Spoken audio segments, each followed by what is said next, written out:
Now, what about this? Negroes, coloured, blacks, Afro-Caribbean, African-Caribbean. There have been many, many names for us. Some we've accepted, others rejected. Here in the UK, Black British is the term most people seem to have settled on, but now a campaign to persuade all of us to describe ourselves as Africans is gathering force. It's called the African or Black question. I guess I believe I'm African. I think black is something that's just been almost conjured up in a way. But I see myself in both ways, but essentially I'm an African. I'm an African first. I'm of African descent, and it's important to me that we mark this year by acknowledging African first and not black. When I look back, unless we forget the journey of our elders such as Messiah, Marcus Garvey, His Excellence, we need to remember African descent. All those that have gone before us have reminded us, as long as we're a black man, we are an African. I'm an African, of that I'm absolutely certain. There's no land called black. It's a misnomer in some respects. Does anybody know an African who is not of African descent? You see, the way that language is used, it's designed to confuse us.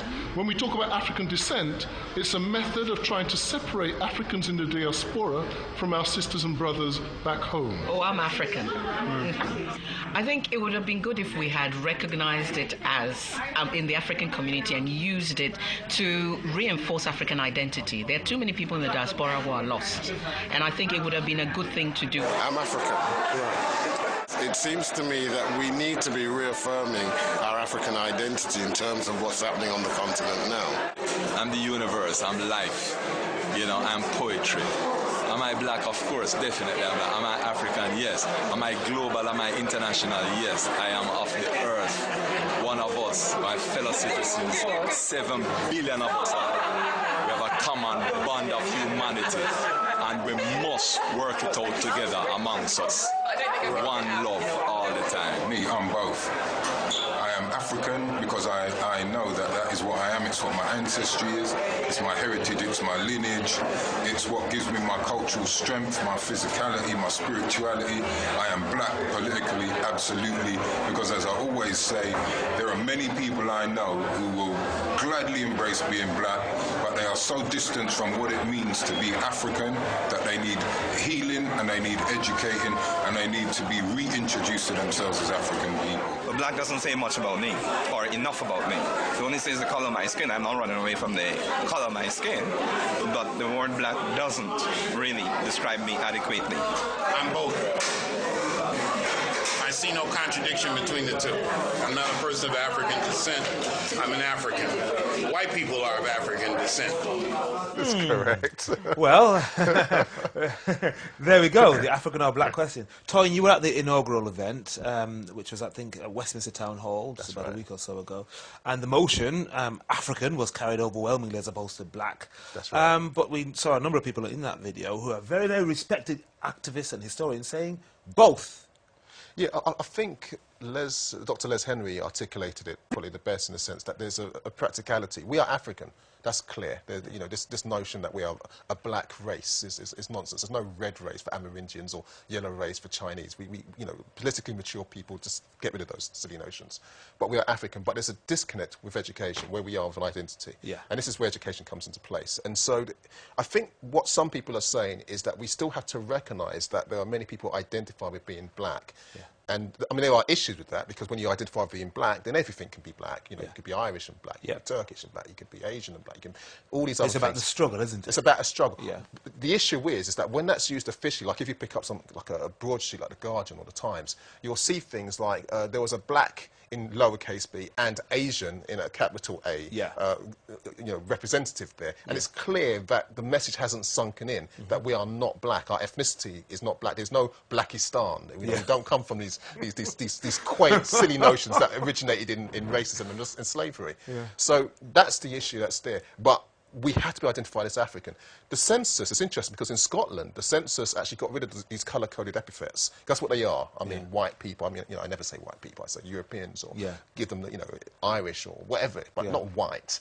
You know, I'm not black. I'm brown. So I mean, you know, I'm not going to be taken on this ideological value of being black when I'm not black. It's not even accurate.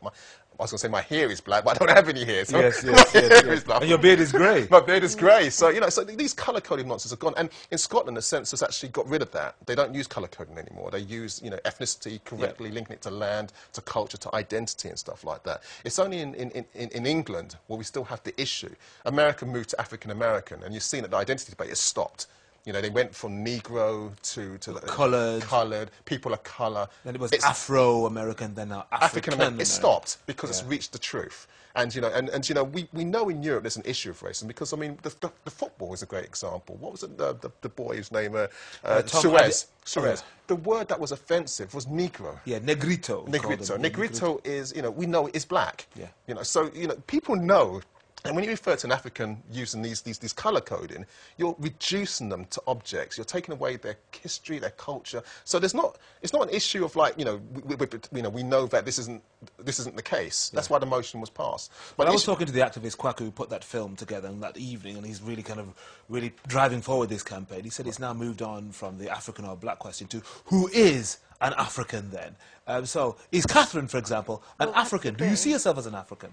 Well, it's an interesting question because for Toyin it's much more obvious, you see, whereas I like the term black because it's a political term and it does encompass a whole number of people, including people like me. People like me who have a mixed identity. My father is Indian Guyanese, my mother is Jamaican, and, you know, is a descendant of slaves and slave owners and so on. Yes, I mean, we are African. But I am also Indian, I am also Caribbean, I am a mix, and so... So if Catherine was walking down the street, Toyin, and you were asked to describe, something happened and you had to give a description of her, would you say, well, this African woman was walking down the street, and or would you say, well, she was of mixed heritage, I think part of it was Indian, what would you say? Well, I mean, first of all, I'd ask, so that way I'd get more precise. No, but you may be giving a description without having spoken then I'd to say her. she was a light-skinned sister, you know what I mean? I'd say, you know, if I knew she had Asian heritage. In an African worldview, there is no such thing as mixed race, because when you accept mixed race, then you're also accepting the idea of there being a pure race.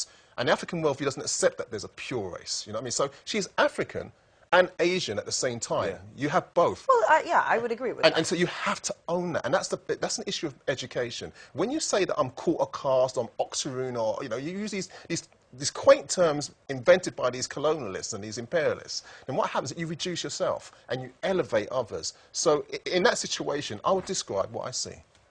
All right.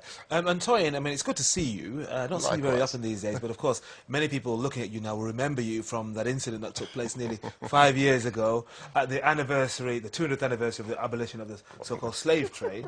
Tony Blair, the former Prime Minister, the Dean, and then there you come out. What's happening at this particular point?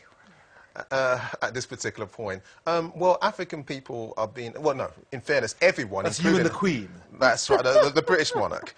We're being taken away. Well, they tried to anyway. We're being instructed to get on our knees and beg God's forgiveness for slavery. And of course, as an African, I cannot get on my knees and beg God's forgiveness for enslaving my ancestors. It's an oxymoron. It's nonsense. I think that's me on the left. Well, you're responsible for saving my life because, of course, there were the security guards around them. They were threatening to take me out, all these kind of things. And you came and you know, said that, no, I know him. He's okay. He's not a threat. And you know, I mean, as you just paraphrased Solomon. I mean, there's you know, it was a very emotional, very spiritual But it was for the Prime Minister too, because of course you addressed him directly, didn't you? As you addressed the Queen directly, asking them essentially to apologise. Well, I didn't ask them to apologise. That's a mistake everyone says. But it's more a question of, you know, why wouldn't you apologise? I don't believe you can ask someone to apologise. You can't. If it has to come from them. It has to come from them. You know, it's the same issue we're hearing with the football and the racism. You know, if people are being forced to say sorry, then they don't really mean it. If you're forced to shake hands, you're not really meaning it. It has to come from your heart. And then if you really mean it sincerely, then you reparate. You fix the problem. But if you're forced to apologise or make statements of regret, then of course there's no sincerity in it. And in which case, I don't want it. It's like, you know. Well, Toyin, I'm glad to see the fire is still there. And of course, my dad who was watching, he said, oh, that man is going to be on. Tell him to calm down. Well.